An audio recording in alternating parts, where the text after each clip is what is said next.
Hello friends পোনপ্ৰথমে আপোনালোক সকলোকে সাতসিয়া ইডু পয়েন্টৰ তৰফৰ পৰা আন্তৰিক শুভেচ্ছা জনাইছো।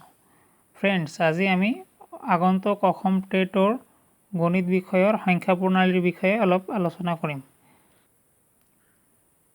সংখ্যা প্ৰণালীৰ আলোচনা কৰিবলৈ যাওঁতে কিছুমান বস্তুৰ বিষয়ে আমি ভালকৈ জানিব লাগিব। যেনেকুৱা ধৰক মূল অংক হ'ল 10টা 0 1 2 3 4 5 6 7 8 9। তাৰপিছত আমি জানিব লাগিব স্বাভাৱিক সংখ্যা কি। স্বাভাৱিক সংখ্যা হ'ল গণনাৰ কাৰণে যিবিলাক সংখ্যা ব্যৱহাৰ কৰা হয় সেই সংখ্যাবোৰক স্বাভাৱিক সংখ্যা বোলে। যেনেকুৱা 1 2 3 4 5 6 7 ডট অসীমলৈ গৈ থাকিব।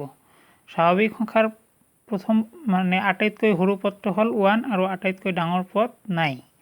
স্বাভাৱিক সংখ্যাৰ আটাইতকৈ সৰু পদ যে 1 আছে, 1ৰ কোনো পূৰ্ব পদো নাই। তাৰপিছত আমি জানিব লাগিব পূৰ্ণ সংখ্যা। পূৰ্ণ সংখ্যা কোনবোৰ? শূন্য আৰু স্বাভাৱিক সংখ্যাবোৰক একেলগে পূৰ্ণ সংখ্যা বুলি কোৱা হয়। যেনেকুৱা ধৰক 0 1 2 3 4 5 6 ডট অসীমলৈ গৈ থাকিব। ইয়াতেও চাওক পূৰ্ণ সংখ্যাৰ আটাইতকৈ সৰু পদটো হ'ল 0 আৰু আটাইতকৈ ডাঙৰ পদ অসীমলৈ নাই। পূৰ্ণ সংখ্যাৰ আটাইতকৈ সৰু পদ 0ৰ পূৰ্ব পদ নাই, উত্তৰ পদ হ'ল 1। ইয়াৰ পিছত আমি জানিব লাগিব অখণ্ড সংখ্যা। অখণ্ড সংখ্যানো কি? অখণ্ড সংখ্যা হ'ল পূৰ্ণ সংখ্যা আৰু স্বাভাৱিক সংখ্যাৰ ঋণাত্মক সংখ্যাবোৰক অখণ্ড সংখ্যা বুলি কোৱা হয়। যেনেকুৱা ধৰক 0 +-1 +-2 +-3 ডট অসীমলৈ গৈ থাকিব। এইটো যদি বুজি পোৱাটো অলপ টান হয় তেনেহ'লে মই অলপ সহজ কৰি দিছোঁ। যেনেকুৱা চাওক ডট -3 -2 -1 0 1 2 3 ডট। ইয়াতে দুইফালে ডট দি আছে, তাৰ মানে 0ৰ পৰা সোঁফালে ধনাত্মক দিশত 1 2 3 ডট অসীমলৈ গৈ থাকিব আৰু 0ৰ পৰা বাওঁফালে ঋণাত্মক দিশত -1 -2 -3 ডট অসীমলৈ গৈ থাকিব। অখণ্ড সংখ্যাৰ প্লাছবোৰক ধনাত্মক অখণ্ড সংখ্যা আৰু মাইনাছবোৰক ঋণাত্মক অখণ্ড সংখ্যা বুলি কোৱা হয়। ইয়াৰ পিছত আহিল মৌলিক সংখ্যা। মৌলিক সংখ্যা কোনবোৰ? যিবিলাক সংখ্যা কেৱল একৰ বাহিৰে, তাৰমানে একতকৈ ডাঙৰ যিবিলাক সংখ্যাক কেৱল 1 আৰু সেই সংখ্যাটোৰেহে ভাগ যায়, তাৰ বাহিৰে অইন কোনো সংখ্যাৰে ভাগ নাযায়, সেই সংখ্যাবোৰক মৌলিক সংখ্যা বুলি কোৱা হয়। যেনেকুৱা 2 3 5 7 11 ডট অসীমলৈ গৈ থাকিব। মৌলিক সংখ্যাৰ আটাইতকৈ সৰু সংখ্যাটো হ'ল 2 আৰু ডাঙৰ সংখ্যাটো অসীমলৈ, তাৰমানে এইটো বিচাৰি উলিয়াব নোৱাৰিব। তাৰপিছত হ'ল যুগ্ম সংখ্যা। তো বন্ধুসকল, যুগ্ম সংখ্যা কোনবোৰ? একদম সহজ। যিবিলাক সংখ্যাক 2ৰে ভাগ কৰিব পাৰি সেই সংখ্যাবোৰক যুগ্ম সংখ্যা বোলা হয়। যেনেকুৱা 2 4 6 8 10 12 অসীমলৈ গৈ থাকিব। যুগ্ম সংখ্যাৰো আটাইতকৈ সৰু সংখ্যাটো হ'ল 2। ফ্ৰেণ্ডছ, ইয়াতে এটা কথা মন কৰিব, আটাইতকৈ সৰু এনে এটা সংখ্যা যিটো যুগ্ম অথচ মৌলিক, সেই সংখ্যাটো হ'ল 2। বন্ধুসকল, যুগ্ম সংখ্যাৰ ক্ষেত্ৰত এটা প্ৰশ্ন থাকিব পাৰে, যেনেকুৱা ধৰক প্ৰথম 5টা যুগ্ম সংখ্যাৰ যোগফল কিমান হ'ব, বা প্ৰথম 10টা যুগ্ম সংখ্যাৰ যোগফল কিমান হ'ব, বা প্ৰথম 11টা যুগ্ম সংখ্যাৰ যোগফল কিমান হ'ব, এইটো কেনেকৈ উলিয়াব? তো আমি অলপ ডাঙৰ সংখ্যাৰ ক্ষেত্ৰত লৈছোঁ। যেনেকুৱা প্ৰথম 11টা যুগ্ম সংখ্যাৰ যোগফল কিমান হ'ব। এইটো কৰোঁতে কি আপুনি বহুত অসুবিধাত পৰিব যেন লাগি আছে না? তাৰমানে প্ৰথম 11টা যুগ্ম সংখ্যা একেলগে লিখি যোগ কৰিব নালাগে, একদম নালাগে।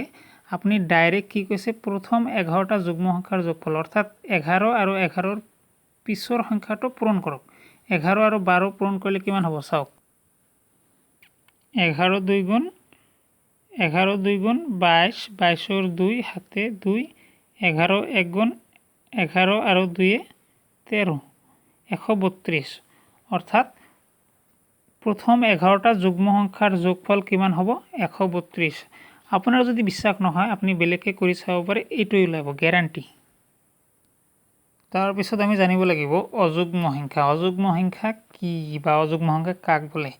ফ্ৰেণ্ডছ এটা একদম সহজ, যিবিলাক সংখ্যাক 2ৰে ভাগ কৰিব নোৱাৰি, তাৰমানে বেজোৰা সংখ্যা যিবিলাক জোৰা নহয়, সেই সংখ্যাবোৰক অযুগ্ম সংখ্যা বুলি কোৱা হয়। যেনেকৈ ধৰক 1, 2, 1, 3, 5, 7, 9, 11 ডট ডট এনেকৈ অসীমলৈ গৈ থাকিব।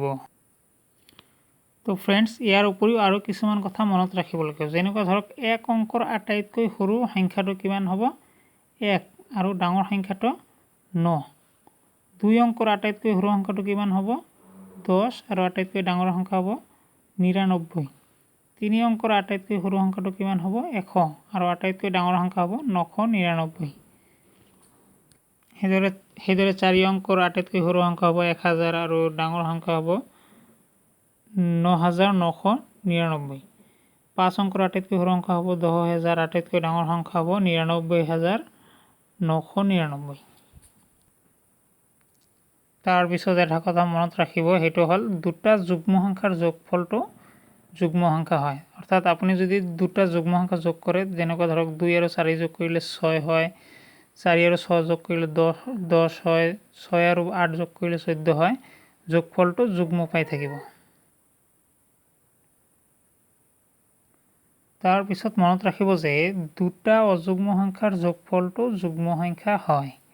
অৰ্থাৎ ইয়াতে অলপ আচৰিত লাগে যেন অযুগ্ম সংখ্যা যোগ কৰিলে কেনেকৈ যুগ্ম সংখ্যা হ'ব। আপুনি যোগ কৰি চাওক, 1 আৰু 3 যোগ কৰিলে 4 হয়, 3 আৰু 5 যোগ কৰিলে 8 হয়, 5 আৰু 7 যোগ কৰিলে 12 হয়। অৰ্থাৎ দুটা অযুগ্ম সংখ্যা যোগ কৰিলে যুগ্ম সংখ্যাই পাব। বন্ধুসকল, আপোনালোকক যদি পূৰ্বপদ বাহিৰ কৰিব দিয়ে তেন্তে কি কৰিব? যদি আপোনাক কোনো এটা সংখ্যাৰ পূৰ্বপদ বাহিৰ কৰিব দিয়ে, তেনেহ'লে আপুনি সেই সংখ্যাটোৰ পৰা 1 বিয়োগ কৰি দিয়ক। যেনেকুৱা 57ৰ পৰা 1 বিয়োগ কৰিলে 56 হয়, 79ৰ পৰা 1 বিয়োগ কৰিলে 78 হয়। অৰ্থাৎ 57ৰ পূৰ্বপদ হ'ল 56 আৰু 79ৰ পূৰ্বপদ হ'ল 78। সেইদৰে আপোনাক যদি উত্তৰ পদ বাহিৰ কৰিব দিয়ে, তাৰমানে উত্তৰ পদ মানে পিছৰ পদটো, যদি পিছৰ পদ উত্তৰ পদ বাহিৰ কৰিব দিয়ে, তেনেহ'লে আপুনি সংখ্যাৰ লগত 1 যোগ কৰক। যেনেকৈ ধৰক 127ৰ লগত 1 যোগ কৰিলে 128, অৰ্থাৎ 127ৰ লগত 1 যোগ কৰিলে 128 হয়। 15ৰ লগত 1 যোগ কৰিলে 16 হয়, অৰ্থাৎ 127ৰ উত্তৰ পদ হ'ল 128 আৰু 15ৰ উত্তৰ পদ হ'ল 16। তো বন্ধুসকল, আমি এটা ডাঙৰ ইণ্টাৰেষ্টিং অংক কিন্তু পাহৰি গৈ আহিছোঁ, যিটো মই আলোচনা কৰিব খুজিছিলোঁ কিন্তু আপোনাৰ লগত আলোচনা কৰা নাই, শেষত আলোচনাটো কৰিম বুলি ভাবি আছিলোঁ। তো এই প্ৰশ্নটো হ'ল কি, যে প্ৰথম 6টা অযুগ্ম সংখ্যাৰ যোগফল কিমান হ'ব? আমি যুগ্ম সংখ্যা বাহিৰ কৰিছিলোঁ, এতিয়া আমি অযুগ্ম সংখ্যাৰ যোগফলটো বাহিৰ কৰিম। তো ইয়াতে কোনো যোগ বিয়োগ একো কৰিব নালাগে, জাষ্ট আপোনাক কৈছে যে প্ৰথম 6টা অযুগ্ম সংখ্যাৰ যোগফল কিমান। তেন্তে আপুনি কি কৰিব? 6টাৰ কথা কৈছে, গতিকে 6ৰ বৰ্গ বাহিৰ কৰক। 6ৰ বৰ্গ হ'ল 36, অৰ্থাৎ প্ৰথম 6টা অযুগ্ম সংখ্যাৰ যোগফল 36 হ'ব। সেইদৰে আপোনাক যদি কয় প্ৰথম 20টা অযুগ্ম সংখ্যাৰ যোগফল কিমান হ'ব, আপুনি কি অংকত বহাই যোগ কৰিব? নালাগে, 20ৰ বৰ্গ বাহিৰ কৰক, যিমান হ'ব যোগফলটো সিমান হ'ব। বিশ্বাস যদি নহয়, আপুনি 2টা 3টা বা 7টা প্ৰথম অযুগ্ম সংখ্যা লিখি যোগ কৰি মিলাই চাওক।